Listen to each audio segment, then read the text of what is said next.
دغه شان یو بله موقع باندې عبدالله بن عمر رضی الله عنهما وی اشتكى سعد بن عبادة شكوى له. سعد بن عبادة رضي الله عنه دا یو عظیم الشان صحابي دی، د پیغمبر صلی الله علیه وسلم ډیر خدمتونه کړي او ډیر علم را نقل کړی د هغه نه امت ته. وخت په وخت تاسو د نوم به اورېدلی. دی بیمار شوی عبدالله بن عمر وی او بیماري لږه زیاته وه. فاتاه النبي صلی الله علیه وسلم یعوده. پیغمبر صلی الله علیه وسلم د هغه بیمار پرسۍ له ورغې او دا د پیغمبر طریقه وه او دا د هغه سنت دی او دا د مؤمن حق دی په موږ باندې چې موږ د هغه خواله ورشو. او قدرمن او درانه او اوچت خلک هغه یي چې هغه د خپلو ملګرو هغه د مسلمانانو تپوس کوي، حال احوال معلوموي، راشه درشه کوي. د دغه ژوند نه دې الله موږ ساتي. او زه خو همیشه دا سوال کوم الله ته، زه یم یا الله د داسې ژوند نه مې ساته چې د چا په کار پکې را نه شمه، د چا خدمت پکې ونه کمه، چا ته فایده ونه رسومه. یا الله د داسې ژوند نه مې ساته. زه کوم بیا په دنیا کې څه، زه راغلی د څه دپاره یم؟ زه به صرف دې دپاره راغلی یم چې زه به خېټه ډکومه، زه به بیا د ښځې نه شهوت پوره کومه، زما به بچي پیدا کېږي، بیا به د هغوی په خدمت کې لګیا یم او دقه زما ټوله دنیا شي. زه یم یا الله د داسې ژوند نه مې ساته. ژوند هغه ژوند راکړه یا الله چې په هغې کې د مؤمنانو خدمتي، د مسلمانانو خدمتي، د دې امت خدمت پکې، د چا په ښېګړه راشم، د چا په کار راشم. څوک دا ووایي چې زموږ یو ملګری شتي، زموږ یو ورور شتي، زموږ دوست شتي، داسې ژوند نه زارېږه او قربانېږه. د پیغمبر صلی الله علیه وسلم دا طریقه وه چې د ملګرو به وخت په وخت تپوس کوو، د هغوی سره به ولاړو، د هغوی په غم کې، د هغوی په ښادۍ کې، د هغوی په سختو کې، د هغوی په مصیبتونو کې. ورغی پیغمبر صلی الله علیه وسلم د سعد بن عباده خواته مع عبد الرحمن بن عوف وسعد بن ابي وقاص وعبد الله بن مسعود رضي الله عنهم. دا درې کسان وسره عبد الرحمن بن عوف او سعد بن ابي وقاص او عبد الله بن مسعود. فلما دخل عليه چې کله پیغمبر صلی الله علیه وسلم ورننوتو فوجده فی غاشیة اهله، چې ورننوتو نو خپلوانو د سعد ګڼه جوړه کړې وه، ټول را جمع شوي وو هغه ته. او دا معمولي سړی نه دی، سعد بن عباده دا سردار دی، دا مشر دی، دا قدرمن او عزتمن سړی دی، قدرمن او عزتمن چې په ده باندې معمولي سخته راشي د ده سخته بیا د ټولو سخت دی. نو چې کله پیغمبر صلی الله علیه وسلم ورننوتو نو دا خپل خپلوان ګیر چاپېره ولاړ دي د هغه نه. پیغمبر صلی الله علیه وسلم وی قد قضا، مړ شوی دی که. لکه چې دا خلک داسې را جمع کېږي نو دا اکثر هله را جمع شي د کټ نه تاو را تاو شي چې کله د سړي نه ساه وځي. پیغمبر صلی الله علیه وسلم وی سعد نه ساه وتې لږ؟ قالوا لا یا رسول الله، وی نه ساه تې نه ده وتې. فبکى رسول الله صلی الله علیه وسلم، پیغمبر صلی الله علیه وسلم په جړا شو. فلما رأى القوم بكاء النبي صلی الله علیه وسلم بکوا. قوم چې کله د پیغمبر صلی الله علیه وسلم جړا ولیده ټول په جړا شو. دا جړا پیغمبر صلی الله علیه وسلم دې دپاره وکړه چې زړه یې وسوځېدو په سعد باندې د شفقت او د مهربانۍ د لاسه، او د هغه حالات یې را یاد کړو چې هغه د پیغمبر صلی الله علیه وسلم سره څنګه وخت تېر کړی دی. نو او بیا یې دا ووی ملګرو ته وی الا تسمعون، تاسو نه اورئ دا خبره؟ ان الله لا يعذب بدمع العين ولا بحزن القلب. الله ګوره عذاب د سترګو په اوښکو باندې نه ورکوي، د زړه په غم باندې الله عذاب نه ورکوي، ولكن يعذب بهذا. دا جبه یې خپله ونیوه وی الله د دې د لاسه یا عذاب ورکوي او یرحم، او یا د دې د لاسه دې بخي. دقه جبه باندې چې دې سووي که داسې سو چې د الله د دین خلاف دي نو عذاب پرې ته میلاویږي، او که داسې سو چې د الله د دین خلاف نه وي او دیندارۍ خبره الله یې د هغې د لاسه بخي. پیغمبر صلی الله علیه وسلم په شهدای مؤته باندې هم جړلی. انس ابن مالک رضی الله عنه روایت دی چې پیغمبر صلی الله علیه وسلم خطبه کوله جنگ مؤته. جنگ مؤته یا غزا د مؤته د دې تفصیل په سیرت کې تیر شوی او دا هغه جنگ دی چې په دې کې د مؤمنانو 3 امیران 3 مشران او څه ناشنا مشران چې دغه شهیدان شوي دي. پیغمبر صلی الله علیه وسلم زید مشر کړی او بیا وی که زید لسی چلو شو نو جعفر، او که جعفر لسی وشو نو عبدالله ابن رواحه. انس ابن مالک وی پیغمبر صلی الله علیه وسلم خطبه کوله، الله ورته دا منظر خو دا معجزه ده، الله ورته دا منظر خو دا جنگ چې څه روان دي. وی اخذ الرایة زید، جنډه وی د زید سره ده، فاصیب هغه شهید کړی شو. یو روایت کې راځي وی ملګرو ټولو الله اکبر وی او په جومات کې جړاګانې د ملګرو اوچتې شوې.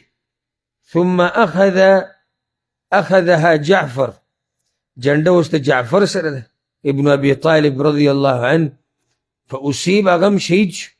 د سترګو نه ورسره اوښکې روانې وي، ملګرو بیا الله اکبر وی او ټول په جړا شو. ثم اخذها عبد الله بن رواح، جنډه اوس د عبدالله بن رواحه سره ده او هغه هم شهید شو، ملګرو الله اکبر وی. او دا لوی تکلیف وي چې د سړي نه داسې دینداره ملګري لري په یو علاقه کې هغه شهید شي او هغه د الله په لار کې ووژلی شي. نو جومات کې ټوله جړا روانه وه.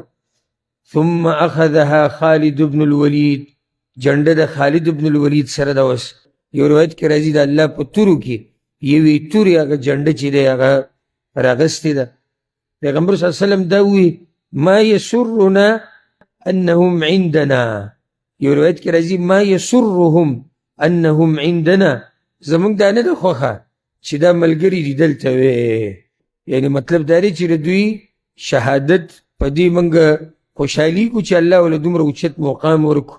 وعیناه تذریفان، او د سترګو نه اوښکې روانې وي د پیغمبر صلی الله علیه وسلم په منبر د پاسه چې کله دا خبرې کولې. یو روایت کې راځي چې پیغمبر صلی الله علیه وسلم د جعفر او د زید رضی الله عنهما د مرګ خبر ورکو. وعیناه تذریفان، او د سترګو نه اوښکې روانې.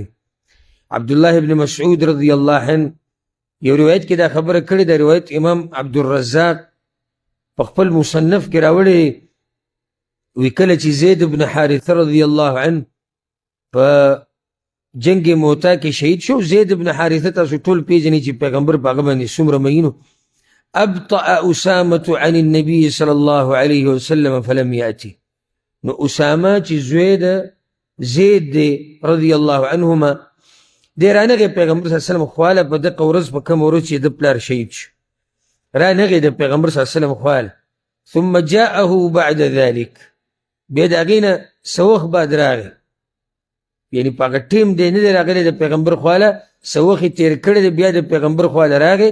فقام بین یدی النبي صلی الله علیه وسلم، نو د پیغمبر صلی الله علیه وسلم په خوا کې ودرېدو. فدمعت عیناه، او د هغه د سترګو نه اوښکې روانې وي د پلار د خبره چې کوله.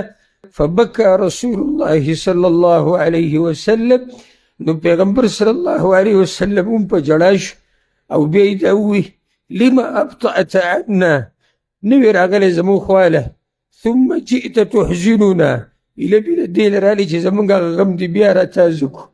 په یو روایت کې دا راځي فلما كان الغد جاءه، په سبا له بیا راغی.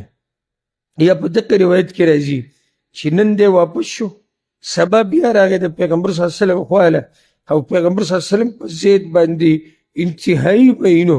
فلما رآه النبي صلی الله علیه وسلم مقبلا، په دویمه ورځ چې کله اسامه راغی او پیغمبر صلی الله علیه وسلم ولیدو چې دی را روان دی دې طرف ته، قال وی انی للاق منک اليوم ما لقیت منک امس، نن دې هغه حالات په موږ باندې بیا راوستي کوم چې دې پرون راوستي. فلما دنا دمعت عینه، چې کله رانږدې شو د هغه په سترګو کې اوښکې راغلې. فبکى رسول الله صلی الله علیه وسلم، نو پیغمبر صلی الله علیه وسلم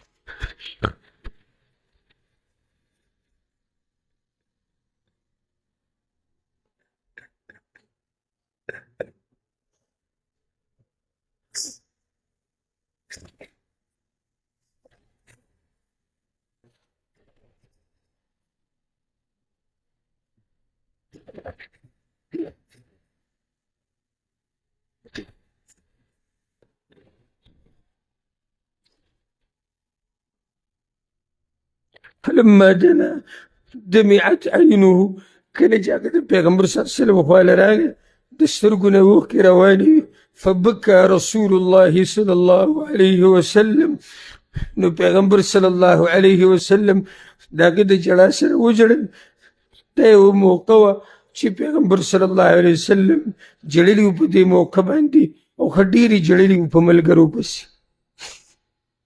یو بله موقع باندې عائشه رضی الله عنها وی عثمان بن مظعون رضی الله عنه عثمان بن مظعون هغه صحابي دی چې د پیغمبر صلی الله علیه وسلم رضایي ورو او دوه هجرتونه یې کړي هجرت حبشې ته او هجرت مدینې ته نو پیغمبر صلی الله علیه وسلم باندې ډېر ګران و د بدر په غزا کې هم شهید شوی مهاجرینو کې اولنی انسان په مدینه کې چې وفات شوی دی